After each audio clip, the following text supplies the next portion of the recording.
Merci de nous faire confiance, fidèles téléspectateurs. On se retrouve encore dans ces beaux cadres, dans le cadre justement de cette émission Actualité de la semaine. Aujourd'hui, encore une fois, nous allons s'établir sur l'actualité qui prévaut sur l'étendue du territoire national, mais également sur les continents africains. Comme vous le savez, le chef de l'État s'est déplacé depuis ce mercredi, d'abord à l'Ouganda, où il a eu un tête-à-tête avec son homologue Yoweri Museveni. Il y a eu plusieurs accords bilatéraux qui ont été signés, mais également plusieurs convenances et accords, mais aussi l'évaluation des opérations conjointes FARDC-UPDF dans la partie est de la République démocratique du Congo.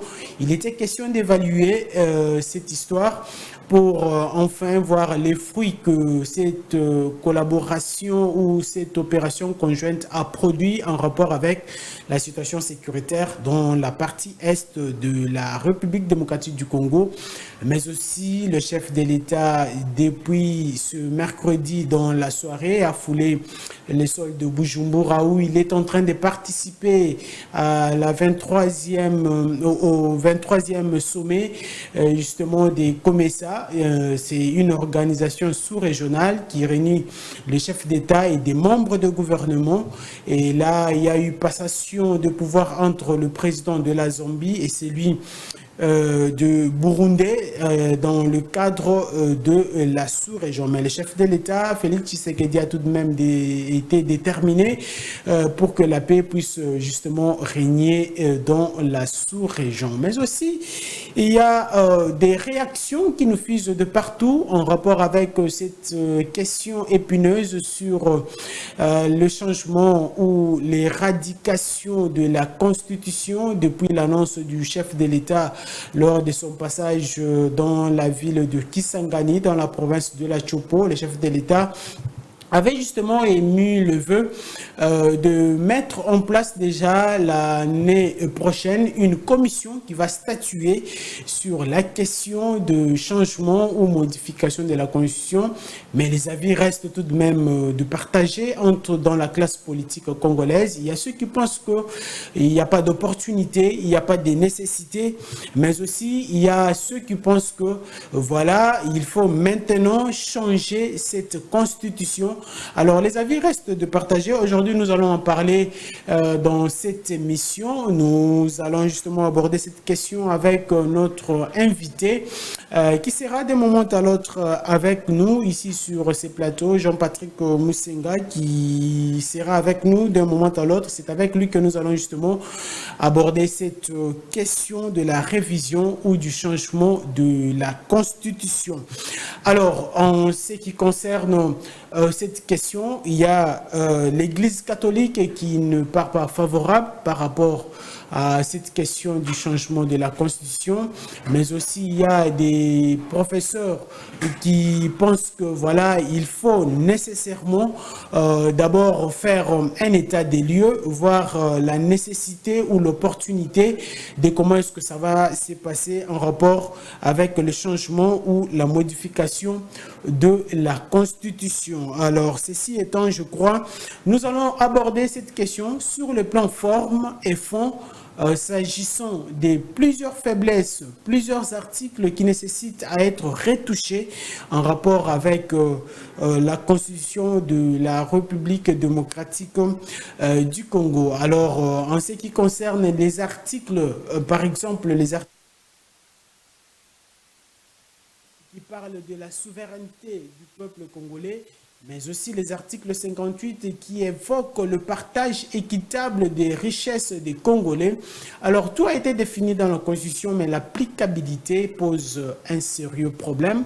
Voilà pourquoi nous devrions nécessairement réfléchir en rapport avec cette Constitution qui, certains pensent que c'est une Constitution des belligérants, mais il y a ceux qui pensent que voilà, cette Constitution elle est la bonne, elle n'est pas éternelle et elle nécessite notamment de modifications en soi sur le plan forme et fond. Il y a des articles comme l'article 217 de cette Constitution qui stipule que en guise de préserver la paix dans la sous-région avec les États voisins, en cas où vous êtes persécuté, où vous êtes menacé, vous pouvez préserver cette paix avec vos voisins tout en cédant une partie de vos terres.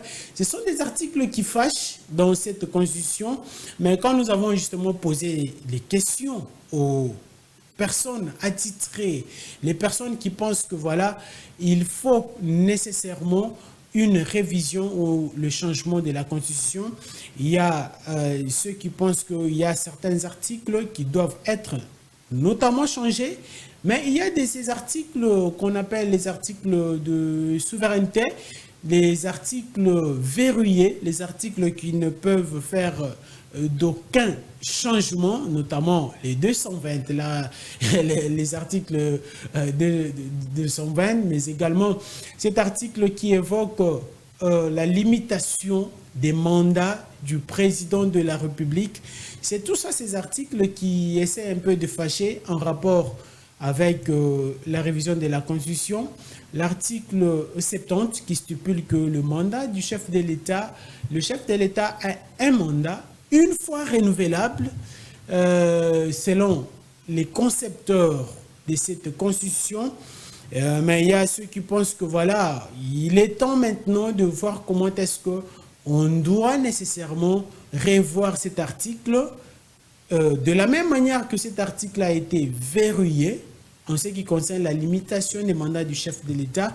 C'est de la même manière que les mêmes personnes qui se sont mis autour d'une table pour justement verrouiller ces articles, ces dispositions constitutionnelles, les mêmes personnes peuvent encore réfléchir, s'asseoir autour du table pour encore les déverrouiller. Alors, vous êtes à la maison, je crois il y a un numéro qui est affiché au bas de vos petits écrans. Vous pouvez réagir à partir de vos petits salons. Vous pouvez nous écrire un message ou encore une fois, vous pouvez justement appeler et tout en donnant votre aperçu sur cette question de la révision ou du changement de la Constitution. Alors, en ce qui concerne, par exemple, la limitation des mandats du président de la République, cette disposition constitutionnelle, jusqu'à preuve du contraire, reste une disposition intangible selon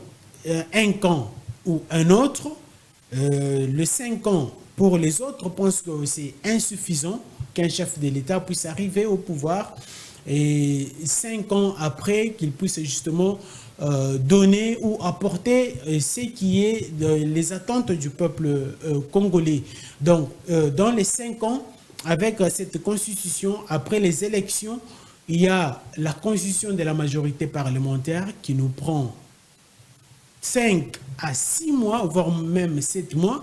Vous vous souviendrez avec moi lors de la composition du gouvernement durant le premier mandat du président Félix Tshisekedi, le gouvernement Sylvestre Ilunkamba. C'est un gouvernement qui nous a pris au moins 9 mois, une quasi-totalité d'une année qui a été perdue comme ça juste pour satisfaire aux besoins de politiciens en rapport avec la révision ou les changements de cette constitution.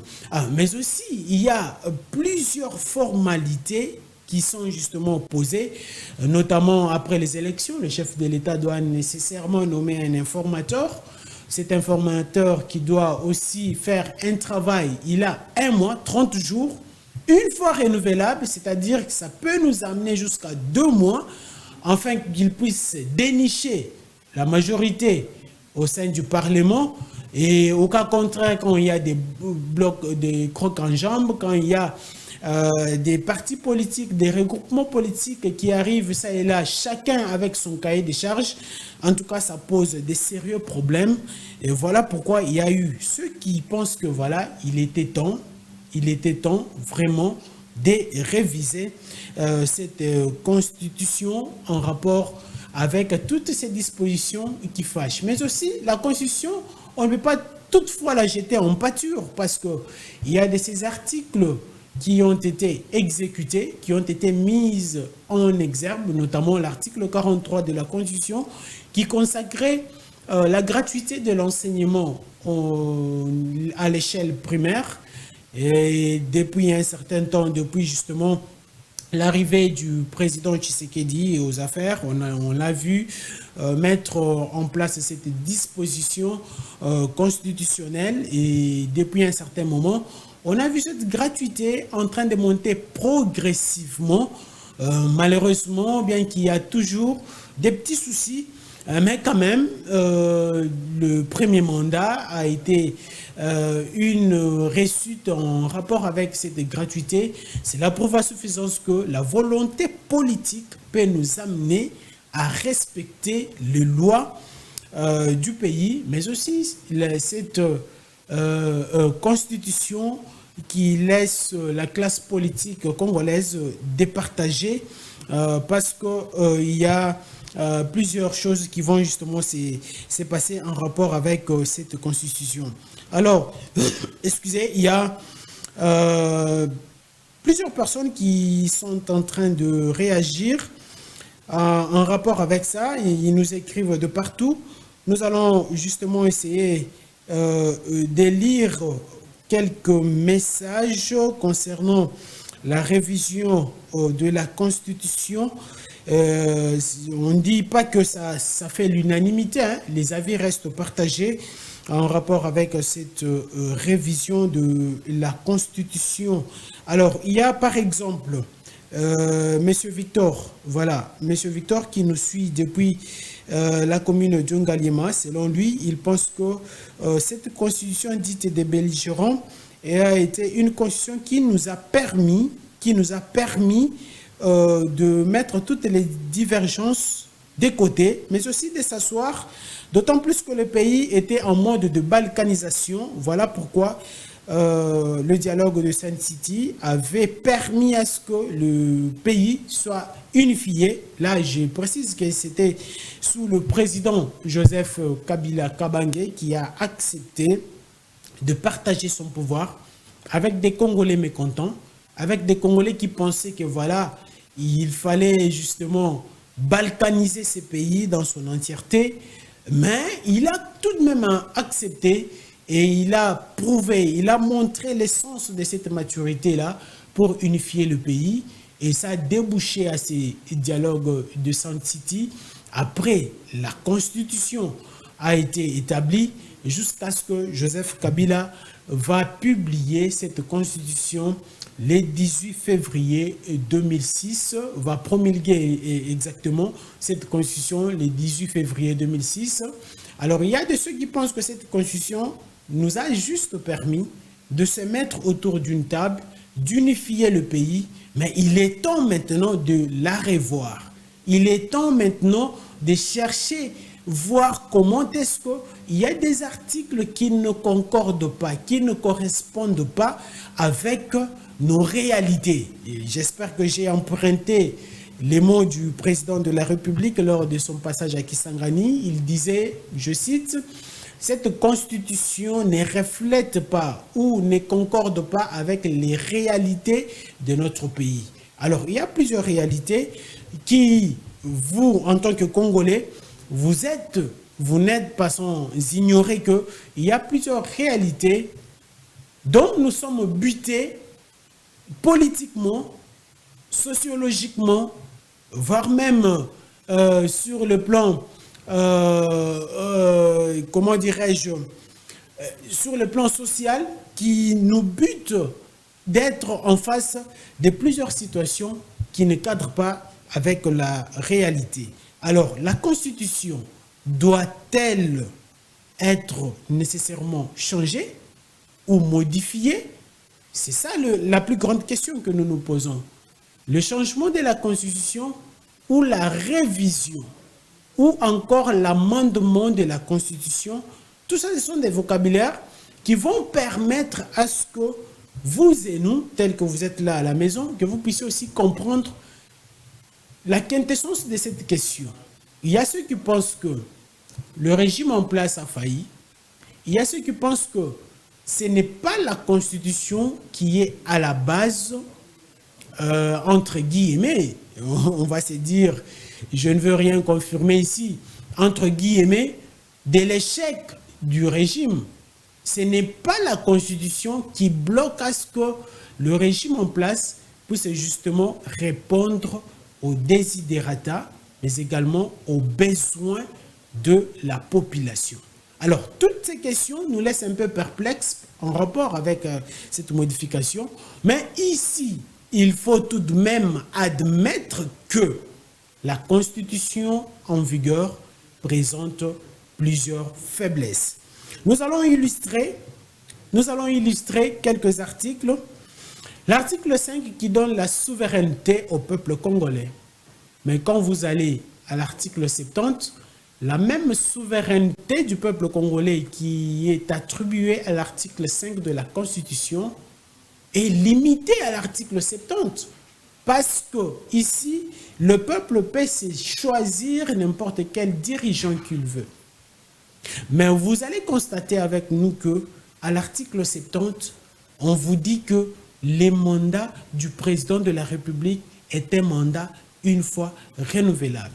Et regardons-nous en face, supposons que si aujourd'hui le peuple juge bon que voilà les dirigeants que nous nous sommes choisis, peut aller au-delà. Nous, au regard des ambitions, par exemple, je ne parle pas du régime, je reste dans la philosophie, je reste dans la caricature de l'esprit de cet article, parce que la souveraineté du peuple est attribuée à travers cet article. Alors, si le peuple pense que voilà, les personnes que nous nous sommes choisis peuvent nécessairement faire confiance jusqu'au-delà de leur mandat, je crois que cette souveraineté ne doit pas être justement bloquée ou mettre en pâture. La Constitution limite les mandats du président de la République, mais la Constitution ne limite pas, par exemple, les mandats, le mandat de députés nationaux. Donc, c'est un problème très sérieux qui nécessite à être revu en ce qui concerne la Constitution. Alors, je crois que nous sommes en direct. Nous sommes en direct et nous allons ainsi évoluer comme ça parce que nous avons déjà débuté l'émission depuis un certain moment. Nous sommes en direct en attendant que notre invité puisse justement nous rejoindre sur ces plateaux. Nous sommes en direct. Alors, nous continuons pour dire que cette constitution va justement départager cette classe politique. Alors, j'étais en train d'évoquer la question sur la souveraineté qui est attribuée à l'article 5, mais la souveraineté de ce peuple qui est limitée à l'article 70. Est-ce qu'il n'y a pas moyen que des sages, est-ce qu'il n'y a pas moyen que des personnes attitrées, des constitutionnalistes puissent justement se mettre autour d'une même table pour donner justement plusieurs idées? On parlait ici de la limitation des mandats du président de la République. Or, il y a des députés à l'Assemblée nationale qui peuvent vous faire 4. Il y a ceux qui sont à leur 4e législature. Non, pourquoi une loi de 2 poids 2 mesures? Donc, il faut nécessairement revoir comment est-ce que cette constitution doit servir aux Congolais. Nous sommes un pays avec une population estimée aujourd'hui à plus de 80 000 personnes. Donc, il faut que les lois qui vont régir ces pays puissent être au profit de tous. Aujourd'hui, vous allez voir la méchanceté des politiques. Les politiques, quand il s'agit de leur intérêt, ils vont marteler sur la révision ou le changement de la Constitution. Mais quand il s'agit de l'intérêt du peuple, vous ne trouverez jamais un politique aller dans le sens de réviser ou de changer ou de mettre même en exergue ou d'appliquer même les lois, les articles qui existent déjà, mais qui vont dans les sens, justement, pour favoriser les citoyens congolais ou la population. Eux ne voient que en ce qui concerne leurs intérêts. Voilà pourquoi nous sommes en train de réfléchir autour de cette question. Nous sommes en train de voir avec vous et nous. Malheureusement, je préfère que vous puissiez nous écrire au lieu de nous appeler, parce que quand vous appelez, peut-être ça peut nous perturber, ça peut aussi nous couper le fil d'idées. Si vous écrivez un message, ça va nous permettre peut-être de bien vous lire et de donner ce que vous êtes en train de penser en rapport avec le changement ou la révision de la Constitution. Mais la plus grande question aussi est celle de savoir, c'est quoi l'opportunité aujourd'hui? C'est quoi la nécessité aujourd'hui quand on veut changer la Constitution, quand on veut réviser la Constitution? C'est quoi l'opportunité? C'est quoi la nécessité? C'est autour de toutes ces questions qui nous laissent perplexes, qui va faire à ce que les Congolais puissent justement se mettre autour du même table pour réfléchir exactement en ce qui concerne cette révision de la Constitution. Alors, j'ai été en train d'évoquer à un moment donné les articles qui ont été appliqués. J'ai évoqué ici l'article 43 de la Constitution. J'étais en train d'évoquer les articles qui fâchent dans cette Constitution, notamment les articles 217 par exemple. J'étais en train d'évoquer les articles qui donnent la souveraineté au peuple congolais, notamment l'article 5, il y a l'article 58, il y a 50 bien évidemment. Alors, pourquoi tous ces articles-là, toutes ces dispositions constitutionnelles qui vont dans le sens de favoriser le peuple congolais ne sont pas justement mises en exergue? L'article 58, par exemple, qui parle du partage des richesses du sous-sol des Congolais. À l'article 59, vous verrez que c'est bien défini comment est-ce que l'État doit justement faire cette répartition-là. Ici, le débat ne va pas beaucoup plus s'atteler sur les mandats non plus du chef de l'État. Mais le débat doit nécessairement se poser sur les articles qui vont favoriser ou les dispositions qui vont justement favoriser le bien-être de la population. C'est là où on doit justement débattre. Et non pas débattre pour le bénéfice d'un camp ou d'un autre non plus. Alors, il y a un frère qui nous écrit depuis quelque part, il nous écrit, il nous fait un message normal en rapport avec cette question. Bonjour chers journalistes, je vous suis depuis la commune de Limete. Je constate que l'UDPS veut tout chambouler dans ce pays. Kabila a tenté de changer cette constitution. Malheureusement, il n'a pas pu. Alors que l'UDPS qui a juré à défendre cette constitution puisse la respecter. Voilà. Malheureusement, il n'a pas signé. Il n'a pas signé, mais quand même, il a émis le vœu. Parce que c'est une question qui nous concerne tous. C'est une question qui nécessite l'apport de tous les Congolais. C'est une question qui va aller dans le sens de préserver la paix et la cohésion. Partout où vous pouvez nous suivre. Cette question sur la révision, c'est une question très délicate, c'est une question qui doit nous amener à préserver la paix. Il y a plusieurs réactions. J'ai suivi quelques constitutionnalistes, notamment des personnes qui ont assisté à rédiger ce plan, ces programmes, des personnes qui ont assisté à la rédaction de ces projets de cette constitution, dite autrefois des belligérants. Il y a des témoins vivants qui parlent de cette constitution tout en la félicitant, tout en disant que c'est une bonne constitution. Mais on ne va pas se limiter là. J'ai suivi le professeur Mbata qui dit que c'est la meilleure des constitutions, mais elle ne doit pas rester éternelle. À partir du moment où il y a quelques dispositions qui fâchent, on doit nécessairement la revoir.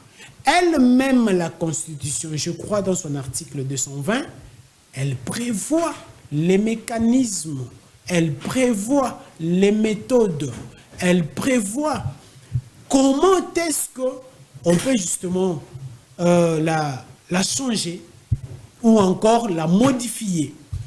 Alors, mais là où le bas blesse, c'est quand il faut nécessairement, ça partage la classe politique et les avis restent partagés. Alors, j'ai été en train de le dire tantôt, on aura un invité sur ces plateaux. C'est avec lui que nous allons justement aborder cette question, la nécessité ou l'opportunité, mais aussi le fond et la forme de la Constitution. Est-ce que doit-on justement réduire? En tout cas, on va en parler. Alors, M. Jean-Patrick Mousseng est avec nous. Il peut effectuer rapidement son entrée et puis nous allons justement aborder cette question. Non, il peut entrer, hein, il peut entrer parce que nous sommes en direct. Il peut entrer et puis nous allons justement aborder des questions qui fâchent. Il y a des articles qui fâchent, il y a des dispositions qui fâchent dans cette Constitution. Merci à tous ceux qui sont en train de réagir de partout. Alors, nous irons comme ça pour permettre, mais aussi vous servir en ce qui concerne cette révision de la Constitution. Alors, je l'ai dit, je l'ai annoncé tantôt, il est avec nous sur ce plateau. Monsieur Jean-Patrick Moussenga, bonjour et bienvenue. Bonjour, monsieur Augustin, merci beaucoup de votre invitation. Je présente les excuses à tous les téléspectateurs et surtout les fidèles de cette tranche qui attendent. Excusez-moi, je n'ai pas de raison à vous fournir. Vraiment, excusez-moi, je suis coupable. Voilà, on espère qu'ils vous ont écouté et ils vous ont excusé, d'autant plus qu'ils aiment beaucoup plus cette émission sur Rupture Télévision. Alors, d'entrée de jeu, on va aller rapidement parce qu'on avait déjà abordé cette question autrefois. La nécessité et l'opportunité en rapport avec la volonté du chef de l'État de vouloir modifier ou changer cette constitution. Il y a ceux qui pensent que il n'y a pas d'opportunité, d'autant plus que la constitution ne bloque en rien. Merci beaucoup pour cette question. Moi, j'ai, sous le contrôle du professeur Njoli, Jacques Njoli, je l'ai suivi, il dit la constitution nous constitue. Sans ignorer, il est constitutionnaliste. Il dit la constitution nous constitue. Ça veut dire c'est la substance même du peuple congolais. Mais aussi, ce n'est pas fini. La constitution doit être l'identité du peuple congolais. Et par rapport à l'identité, la constitution c'est quoi? Quand on dit elle nous constitue, quand on dit elle permet de gouverner, quand on dit elle permet à ce que les autres lois de la République s'y greffent pour développer une société réglée qui doit constater l'opportunité. Ça aussi, c'est le problème. Par rapport aux gens qui parlent, il n'y a pas d'opportunité. Il n'y a pas... Qui doit constater l'opportunité? Moi, je pense... Au regard des urgences qui sont au pays. Je pense que celui qui doit constater l'opportunité, c'est celui qui gère. Ou ceux qui participent à la gestion du pays. Parce que la Constitution permet de gérer le pays. Ce n'est pas tout le monde qui doit constater l'opportunité. Ça, c'est une malhonnêteté intellectuelle. Qui doit constater l'opportunité de pouvoir modifier ou de changer la Constitution? D'autant plus que la Constitution est un élément qui permet, qui donne le pouvoir à ceux qui gèrent de bien gérer. Donc, c'est ceux-là qui gèrent qui doivent constater l'opportunité. Mais elle ne concerne pas nécessairement ceux qui gèrent. Je n'ai pas dit ça. Je parle de l'opportunité. La Constitution ne concerne pas seulement ceux qui gèrent. Je parle de ceux qui parlent de l'opportunité de modifier ou de changer la Constitution. Ils sont où? Parfois, ils sont en exil, seulement si seulement l'exil existe, puisque dans ce pouvoir ici, on n'a pas envisagé que les Congolais puissent exiler. Il y en a ceux qui se cachent par rapport aux bêtises qu'ils ont réalisées les années passées. Ils sont en train de se cacher. C'est la plupart de ceux-là qui disent qu'il n'y a pas d'opportunité. Mais par rapport à l'opportunité, qui doit constater l'opportunité? Ce n'est pas tout le monde. La classe politique, par exemple. C'est celui qui gère ou ceux qui gèrent. C'est eux qui doivent statuer sur l'opportunité. À moins que les autres qui ne sont pas rodés dans la matière viennent faire des balivernes. Mais sinon, c'est celui qui gère. Parce que la Constitution doit lui donner, doit lui fournir les éléments, les outils pour gérer. C'est celui qui gère qui constate l'opportunité. Ce n'est pas tout le monde. Mais finalement, c'est quoi? Pourquoi? Dans ce pays, on n'arrive pas à comprendre ce qui se passe. Mais pourquoi? Tout le monde pense qu'il est permis ou autorisé de venir dire n'importe quoi. Mais pourquoi ce n'est pas possible? Pourquoi il y a autant de contradictions en rapport avec le changement, la révision de la Constitution entre eux, les constitutionnalistes? Il y a ceux qui pensent que c'est la meilleure des constitutions que nous avons. Il y a ceux qui pensent que ce n'est pas une constitution des belligérants ou ce n'est pas une constitution écrite par les étrangers. Nous avions suivi plusieurs réactions en rapport à ça. Mais monsieur le journaliste, je sais que ce n'est pas votre point de vue. En faux. Je sais que ce n'est pas votre point de vue, c'est le point de vue de Congolais qui vous ont approché, qui vous ont donné ça. C'est bien. Mais voyons un peu. Parmi les gens qui se réclament avoir rédigé la Constitution, moi, j'ai suivi un monsieur qui dit qu'il est l'unique Congolais. Ça, ce n'est pas moi qui l'ai dit. C'est lui. Je ne veux pas citer son nom. Ceux qui veulent me contredire n'ont qu'à aller à la recherche pour le trouver si c'est qui.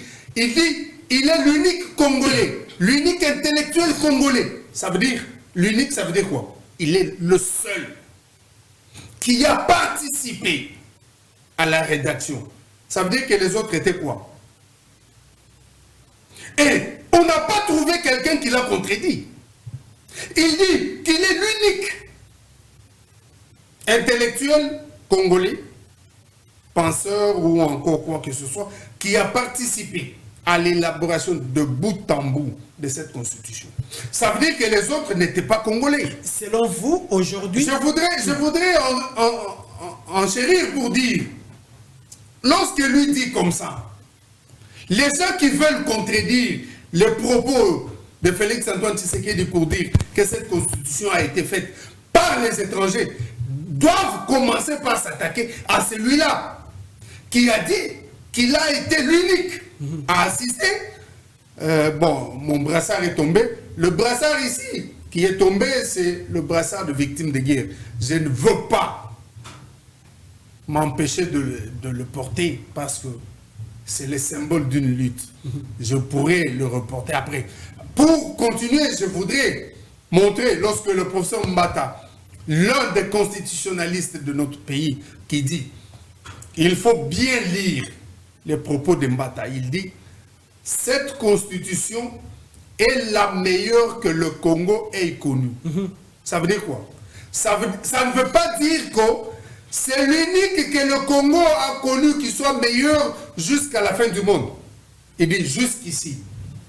Ça veut dire il y a une constitution, il y en aura d'autres qui vont venir. Mais jusqu'ici, c'est la meilleure. Je ne veux pas dédouaner Mbata, je ne suis pas son avocat, mais de toutes les manières, je suis dans les syntaxes. Quand il dit jusqu'ici, c'est le meilleur, ça veut dire qu'après ici, il y a un chemin à parcourir. Ça veut dire que le Congo peut se doter d'autres constitutions meilleures que celle-ci. C'est selon Jean-Patrick. Non, ça c'est le français. C'est les syntaxes. C'est le français. Ce n'est pas selon moi. C'est selon Mata. Mais Et cela n'est pas en contradiction avec Félix qui dit cette constitution est mauvaise. Vous allez vous rappeler, Jean-Patrick Moussenga est le premier. Bien sûr, il y a d'autres personnes, dont Félix Antoine Tshisekedi, qui ne vont pas voter cette constitution. Depuis 2025, depuis 2005, nous l'avions qualifiée de mauvaise. Et moi, je ne l'avais pas voté. Félix Antoine Tshisekedi ne l'avait pas voté. Bon, peut-être parce qu'il était en Europe, ou encore parce qu'il ne l'a pas voulu. Mais moi, je ne l'avais pas voté.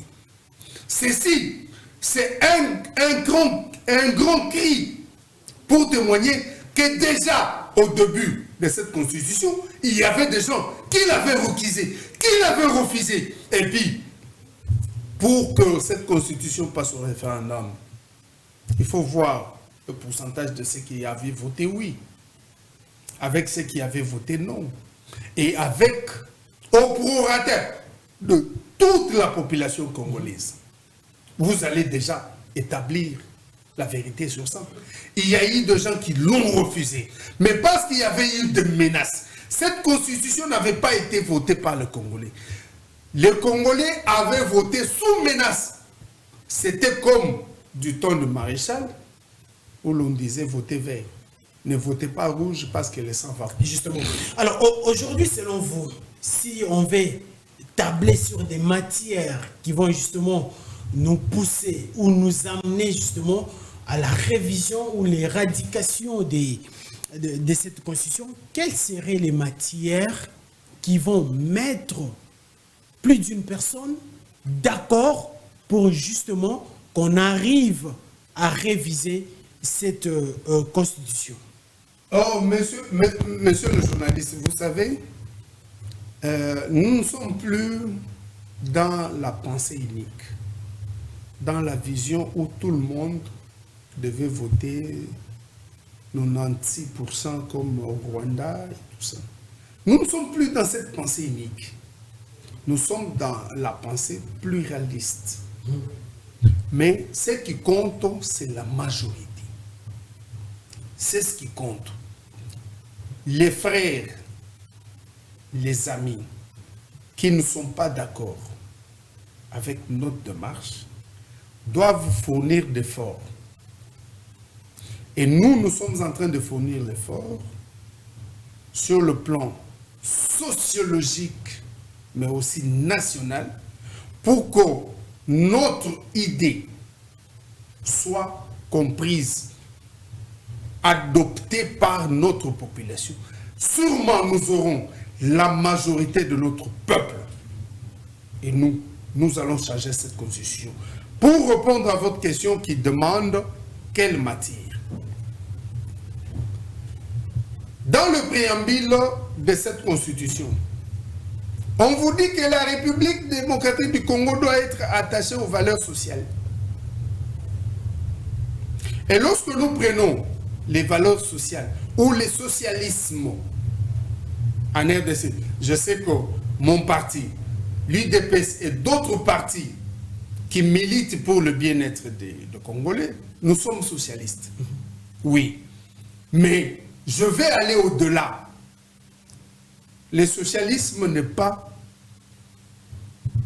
une matière ou une idéologie africaine. Encore moins congolaise. Pourquoi est-ce que l'on ne dirait pas que la Constitution, l'État congolais doit rester attaché aux valeurs bantoues? Par exemple, je sais que dans l'aspect bantou au Congo, il y a d'autres races que les africanistes ont appelées races.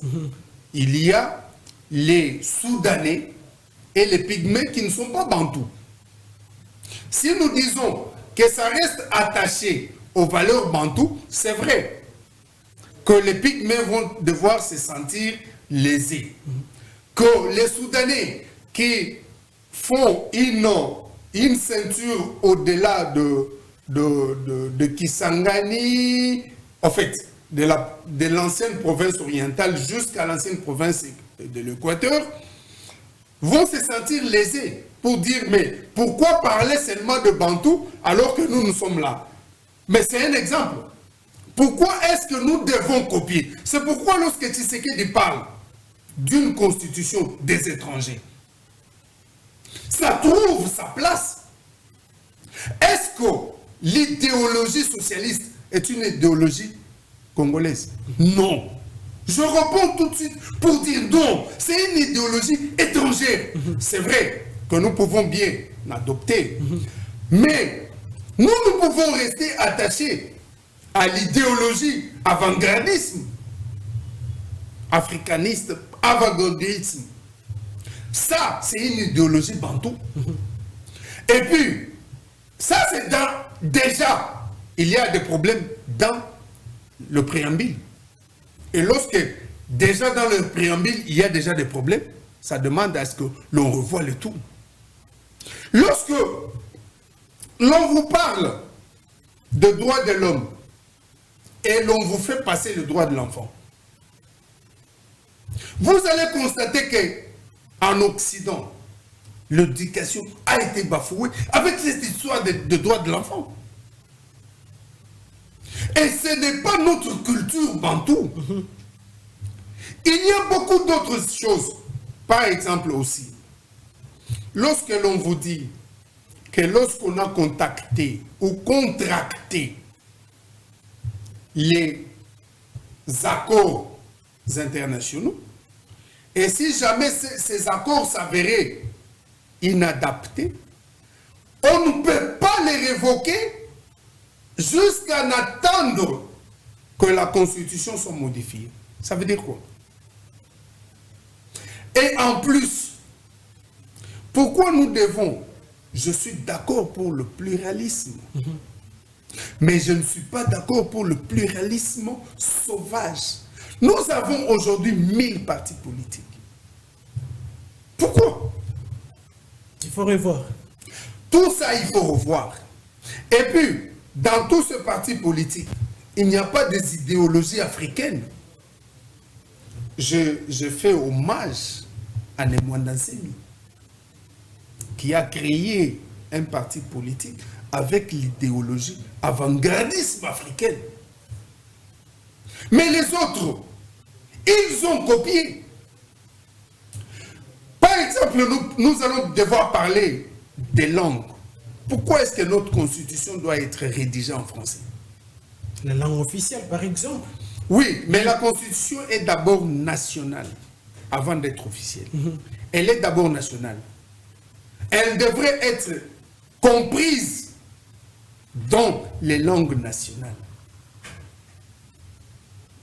Il n'y a pas l'issue pour que la Constitution s'adapte aux langues nationales. Je ne parle pas d'interprétation. Toutes ces matières que vous évoquez sont prioritaires pour le moment. Mais c'est ça même la priorité. C'est ça même la priorité. Vous savez, la Constitution rwandaise, elle est en quelle langue? En Kinyarwanda. La Constitution tanzanienne, elle n'est pas en allemand. La Tanzanie était une colonie allemande. Elle est en swahili. Nous avons 4 langues nationales. Pourquoi ne pas rédiger notre constitution dans nos langues? En Belgique, pour ceux qui y vont, ils vont devoir trouver que les manifestations officielles sont officiées en 2 langues. Le wallon, mais aussi le flamand. En fait, le wallon, c'est le français et le flamand. On n'interprète pas. Il y a une partie qui passe en flamand, une partie qui passe en français. On n'interprète pas ce qui est passé en flamand en français ou en français en flamand. Ça passe comme ça. Ceci est pour cimenter la cohésion. Ça veut dire, si tu veux comprendre les textes de la RDC, tu dois comprendre toutes les langues, les 4 langues nationales. Ça aussi, c'est un problème. Mais aussi, il y a des dispositions telles que le chef de l'État, lorsqu'il nomme le Premier ministre, il ne peut plus le révoquer. Ça fâche dans cette Mais bien sûr, parce qu'il n'y a que celui qui a nommé qui peut révoquer. C'est selon les régimes que nous avons adoptés. Non, ça c'est le principe. Il n'y a que celui qui a nommé qui peut révoquer. Comment est-ce que celui qui nomme n'a plus la possibilité de révoquer? Vous allez vous rappeler, moi j'ai initié une démarche à la présidence, mais aussi à la Cour constitutionnelle, pour que les chefs de l'État, selon l'article 78, soient en mesure de révoquer le Premier ministre, parce que c'est lui qui l'a nommé. Très bien. On parle du Premier ministre comme si c'était le concurrent du chef de l'État, alors que le Premier ministre est désigné dans la majorité, et surtout que cette majorité soit encore en plus. Merci beaucoup. On ne saura pas aller au-delà de notre temps nous accorder. C'est une partie remise. Hein. On va revenir exactement. Une partie remise, monsieur, moi je souhaiterais que cette constitution soit déclarée caduque et que nous puissions nous doter de textes qui soient foncièrement congolaises. Très bien. C'est vrai qu'on ne peut plus inventer la roue par le temps qui court. On peut toujours copier ce qui existe. Mais il faudra que l'originalité congolaise puisse nous caractériser. Merci beaucoup. Très bien, je rappelle que c'était Jean-Patrick Moussenga que nous étions en train de recevoir sur ce plateau. En tout cas, c'est pas fini. Il a trop à dire. Il y a encore de la matière à exposer. On se retrouve dans les tout prochains jours. Pourquoi pas la semaine prochaine pour continuer ce que nous avons commencé aujourd'hui. Merci beaucoup. J'ai toujours félicité cette chaîne qui a été décrétée 9e. Sur toutes les chaînes de la RDC. Merci. Je félicite tous qui travaillent pour que cette chaîne puisse continuer à informer les Congolais, mais aussi à former les Congolais.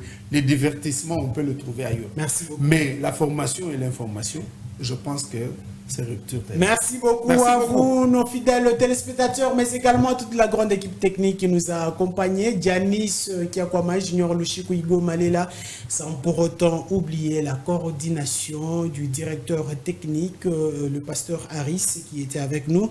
Merci et portez-vous bien chez vous, sans pour autant oublier la rediffusion ce dimanche sur la même chaîne et à la même heure. D'ici là, portez-vous bien chez vous. Au revoir.